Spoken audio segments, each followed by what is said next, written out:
running in the background of all the things certainly that I want to sort of say or talk about today, and perhaps will come out in the conversation as well later, are sort of two things in the way that you have your operating system running in the background of your laptop and you don't think to look under the lid unless something goes wrong.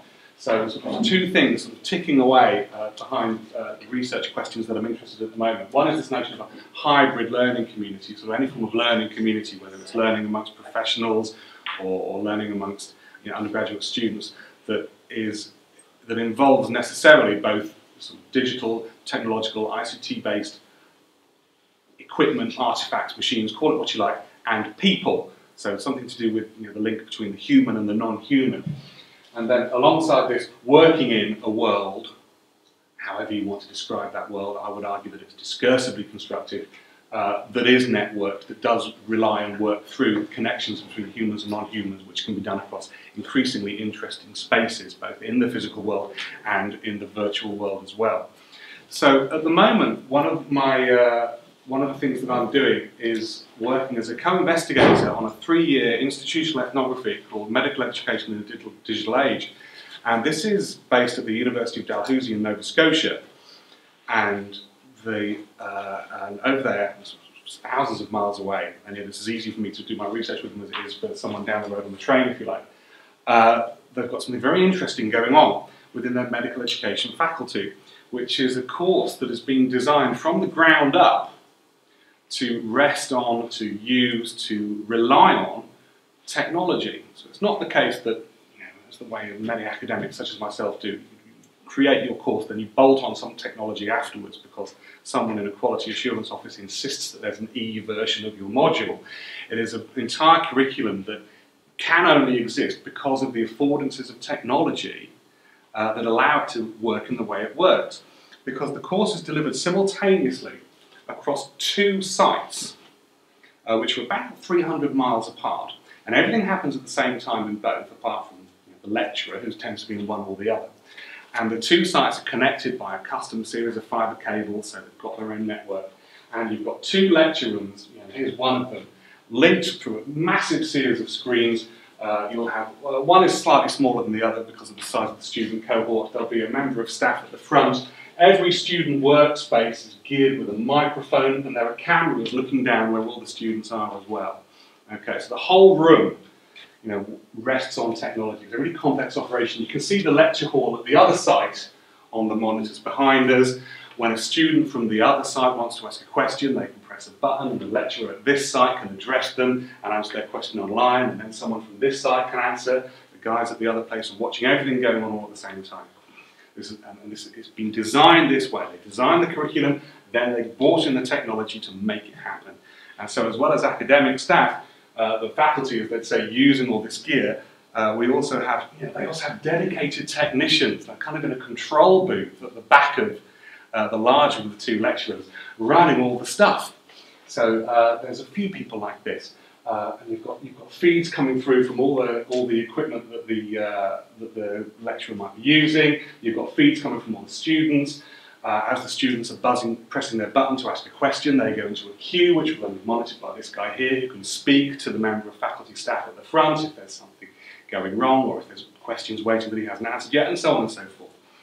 So the whole curriculum rests on, is saturated by technology. And so, appropriately, the research that is being done by our team at institutional ethnography is similarly saturated by research. There's a nice sort of alignment of technological mediation between the two. So everything we do as a research team also happens through and across an online space as well as a physical space. So in the first place, in alignment with the open access remit of the project, open access is built into the initial funding bid, and the SSHRC, the Canadian Academy of Social Sciences, is very keen on open access, and so all kinds of rules and regs about what was going to be put out there were established from the beginning. Everything is available, online, and you can just go and look at it, and everything's there. The bid documents there, working papers there, poster presentations, conference papers, everything is all online, waiting for either us as a team to use, or for anyone else who's interested in having a look to look at as well. So that becomes sort of the hub of the documentation that runs the project. When we talk, we use something that some of you will have come across, which is something called GoToMeeting. And so I can't understand why I didn't get permission to put this picture in a paper, but I'm allowed to use it for conference purposes. So, you know, there we all are online, all chatting away. It's pretty straightforward to use. It's a little bit easier to use than Skype, so I'm told. I've never done a group call, I haven't done a group call on Skype for a couple of years. And so everyone can sort of chat away nicely. We can share all kinds of things on our desktops while we're talking. So we'll have one window open that shows everyone who's in the conversation. We'll have another window open that might show some slides or a Word document or something like that. And we'll have another window open as well with all kinds of other things going on. So you've got a control panel, you know who's involved in the conversation. You can choose to, you know, if you want to mute your speakers or mute your mic, you can do that once you've learned how.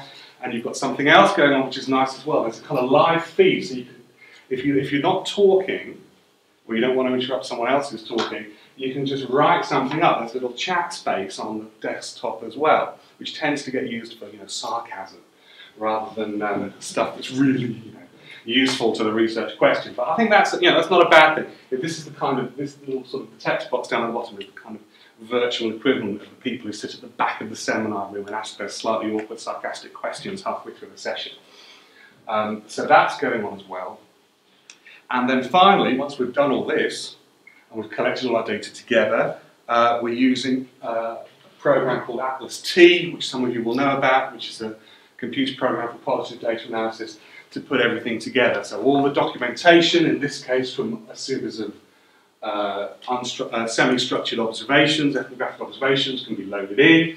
You can write your memos on it, you can code it, you can add your code family, you can bundle it all up, email it around to everybody else, so everyone's got access not only to the primary documents that you're working with, but also to the working comments of whichever was the last member of the research team who's put something on there about, well, I think this is interesting, we should think about this, or I've coded this up like this, or something like that. You can be even more sophisticated than this with Atlas, and if you've all got access to the same server, you can run your primary documents inside Atlas on a server that everyone can then feed into on a live basis, and that is pretty cool, but we don't have that yet. So, you know, the point of all this is that everything that we're doing as a research team happens and can only happen in the way that it does because of the technology. The technology allows us, or affords us, particular tools, ways of thinking, ways of making meaning, ways of expressing ourselves that can only happen because of the technology. In much the same way that the curriculum that we're exploring within our ethnography, the Medical Education in the Digital Age project, can only be delivered, can only be lived, experienced by those students and by faculty because of the technology that underpins the construction of the curriculum. Does that make sense? So in both cases, we have something that's saturated by technology. So with all this in mind, you know, as researchers, we have a series of interesting questions we need to sort out, you know, about our identities as ethnographers, the way in which our identities are constructed within and amongst the other members of the research team, as well as thinking about the ways in which the identities of the students are constructed. So, you know, a couple of quick examples to illustrate the kinds of concerns we have. On the one hand, the official discourse of the curriculum is that technology can be used to create an equality between the two sites, and that even though one site is larger, you know, more students, more staff, wealthier than the other, which is very much seen institutionally as the satellite site, you know, the outreach site, if you like, ones who are watching a lecturer online rather than in real life, and who therefore tend to be the ones who, firstly, don't ask as many questions, for example, at the end of a lecture, and secondly, don't get the opportunity to talk informally to the member of faculty staff once the session is finished. So, you know, two little examples of differences in experience. At the other end of the scale, you'll have members of staff, some of whom are more comfortable using technology than others. So if something's going wrong, some people are able to snag their way through it very quickly, and for others they have to stop, the technical staff have to come through, reset everything, and so on and so forth. So there are differences, even though the managerial discourse would say that it's the same thing. Similarly, amongst the research team, all sorts of interesting conversations that we're wanting to ask, which we need to answer in terms of our own method and methodology, So on the one hand, we have the problems that any research team has of getting to know each other, which is different when you're online, to the extent that the project leader flew over from Canada to the UK to meet the UK-based contingent, because she wanted to meet us face-to-face. And then after that, it has to be said, the way in which we interacted online did change very, very markedly. But also in the ways in which we communicate with each other as research teams. So again, a quick example. When you're talking to someone in real life, this gets theorised in all kinds of different ways. We have these ideas about language and paralanguage and intonation and gesture and tone and all these kinds of things, different modes and forms, patterns of communication, call it what you like within communication theory. And all this gets changed when you're online. So for example, you lose paralanguage, but what you gain is another way of talking, for example, using a text box such as this one, which doesn't quite have an exact counterpart in a face-to-face conversation. So that's something we need to think about. Another thing we need to think about is this. Normally, when you're talking, unless you know that you're being recorded, during a conversation, you think, well, I have my conversation, and that's it, it's finished, it's done. But a conversation such as this, that takes place online, and with text as well, gets captured and rendered concrete in a way that doesn't usually happen in spoken discourse. And that again changes the exchange rules between participants in a conversation and causes you at different times perhaps to think more carefully about what you say before you say it, or more likely in my case, say something and then immediately regret it because you know that it's been captured on a hard drive somewhere that I can never delete. So it changes the way you talk. And if it changes the way you talk, we then ask ourselves as a research team, does that change the way we make meaning? Does it change all kinds of things to do with how we're working as researchers? So, on the one hand, our technologies allow us to do interesting things as researchers with thousands of miles between us, but the downside is that we have to more or less consciously think about changing the ways in which we are positioned as researchers. As ethnographers, we're very keen on, I say as ethnographers, I'll come back to that in a moment. As ethnographers, which we all are now, we're very keen on reflexivity, which is, would always be a big bit of your methods chapter when it finds any thesis. So, we need to, maybe as ethnographers we spend too much time obsessing about what we do instead of doing it, but that's a story for another time. Who are the research teams? Some of them are experienced education researchers. Others are from a medical faculty for whom doing education research is very new. They're having to learn about doing research in a very particular environment that wouldn't necessarily transfer to a more traditional anthropological ethnographic approach. All these questions are all spilling around.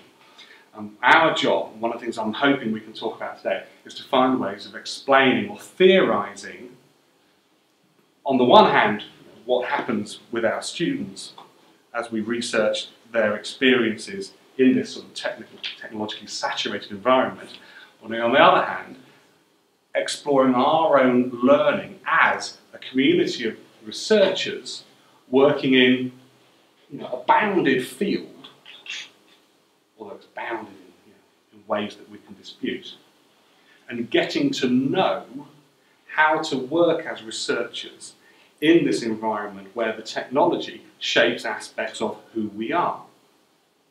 So, just to sort of pick up on James's point earlier about whether or not I'll be talking about cyborgs, which sounds like something from a science fiction film, and it is. Imagine, if you will, walking along, down past Blackwell's or something like that, and you'll see lots of people walking along with their phone in their hand, perhaps more or less permanently fixed there. A sort of seamless interaction between a person and a piece of technology. And that piece of technology, in this case a phone, allows that person to do all kinds of things that they can't do without that phone. In just the same way that as a researcher on this team, with a laptop and some software, I can do all kinds of things that I couldn't do if I didn't have a laptop that worked quite as well as the one I have, or software that didn't work as well as the software that I have. These technologies afford me ways of working that allow me, as a person, to go places that I can't get to using my body. I can walk so far, I could get on an aeroplane, but if I had to get on an aeroplane every time we were going to have a research meeting, it would get very expensive and very tiring. by being able to travel there, if you like, virtually, I can extend the reach of what I do. Now, this sounds, sort of an obscure theoretical point, and there is more or less obscure theory that you can use to explore this kind of work. One of the theoretical strands of our project is actor network theory, which is very interested in the relationship between people and things, and the way in which you can make things do stuff that you couldn't otherwise do. Whether it's something as sophisticated as a laptop computer with lots of software, or something as simple as, well, to take one example from the literature, the oversized key fob on a hotel bedroom key, which arguably acts to stop people taking the keys home by mistake, because the key fob is so big, it reminds you to hand the key back. The process is the same, whether the technology is simple, a key fob, or complex, digital. And it's the same technology that allows anyone else using that technology any other kind of affordance. So whether it's something as, we'd say, straightforward, to take an example we were talking about outside, as using the internet to pay your gas bill, because if you pay your gas bill online, it's cheaper than if you pay it by sending a cheque, or if you have to load up one of those magnetic cards that you charge up at a corner shop, pound coins into a machine and then put into your meter. So in that instance, using technology affords the person paying the gas bill a way of working that wouldn't otherwise be available to them. And this is how we get to the notion of, and it gets called different things in different branches of anthropology and sociology, the cyborg, the sort of the human, non-human, the enhanced human and all the rest of it, which sounds a bit Blade Runner-ish, but it's really much more straightforward, is that the way in which we interact with the technology is important to us, but it becomes almost seamless. It becomes difficult to spot where the joins are between exactly where the people are doing things and where the things are doing things for us.